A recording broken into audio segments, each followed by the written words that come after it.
स्थानिक स्वराज्य संस्थांच्या निवडणुकीतील युतीसाठी मुख्यमंत्री फडणवीसांनी भाजप कार्यकर्त्यांना एक प्रकारे कानमंत्र दिला। शक्य तिथे महायुती करा असं मुख्यमंत्री म्हणाले। मात्र आपल्या विरोधात लढणारे आपले मित्रपक्ष आहेत हे लक्षात ठेवा असा सल्लाही मुख्यमंत्र्यांनी दिला। ते छत्रपती संभाजीनगरमध्ये बोलत होते। मैत्रीपूर्ण लढत झाली तरी सत्ता महायुतीची आली पाहिजे असं फडणवीस म्हणाले। तर स्थानिक स्वराज्य संस्थेच्या निवडणुकीत भाजपच नंबर 1 चा पक्ष असणार असा विश्वासही फडणवीसांनी व्यक्त केला।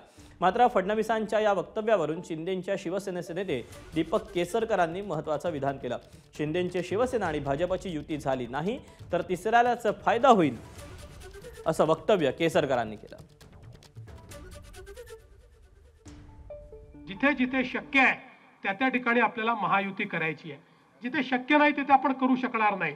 पण एवढं मात्र लक्षात ठेवायचं आहे की एखाद्या ठिकाणी आपली महायुती जरी झाली नाही तरी आपल्या समोर लढणारे पक्ष आपले मित्र पक्ष आहेत, ते आपले शत्रू नाही आहेत। या ठिकाणी स्थानिक स्वराज्य संस्था आहे, त्या संस्थेमध्ये जो कोणी सत्तेवर येईल तो महायुतीचाच असला पाहिजे अशा प्रकारचा प्रयत्न आपण करू। आणि अर्थातच या सगळ्या प्रयत्नामध्ये पुन्हा एकदा तुमच्यामुळे, तुमच्या आशीर्वादाने, तुमच्या मेहनतीने भाजपच नंबर 1 चा पक्ष असेल हा विश्वास या निमित्ताने व्यक्त करतो। शेवटी असं आहे की आम्हाला सगळे अर्ज भरून ठेवायलाच लागतील।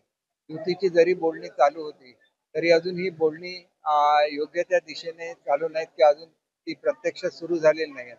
त्याच्यामुळे सर्वच्या सर्व उमेदवारी अर्ज आम्ही दाखल केलेले आहेत आणि युती नाही झाली तर मैत्रीपूर्ण लढत आम्ही करू। युतीची तयारी सुरुवातीपासून दाखवलेली होती आणि ती युती व्हावी अशीच आमची इच्छा होती। परंतु जर भाजपकडून तसा प्रस्ताव आला नाही किंवा आमचा प्रस्ताव त्यांनी स्वीकारला नाही तर मग आमचा स्व नाईलाज असतो आणि त्याच्यामुळे याचा फायदा तिसऱ्यांना होणार नाही।